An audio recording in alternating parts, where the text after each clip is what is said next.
Na-rescue ug nabalik na sa DNR-12 ang usa ka reticulated python ngadto sa kalasangang bahin sa Barangay Hinalaan, Kalamansig, Sultan Kudarat.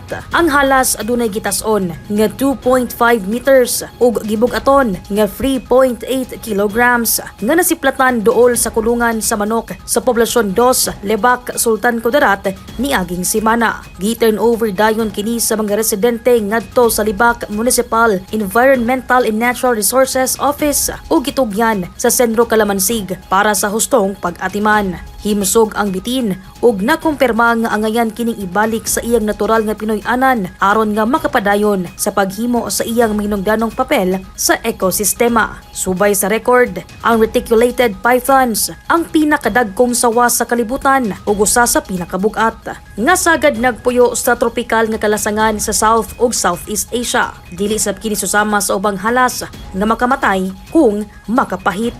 Dai za Libong, Newsline Philippines, Province of Cotabato. Stay safe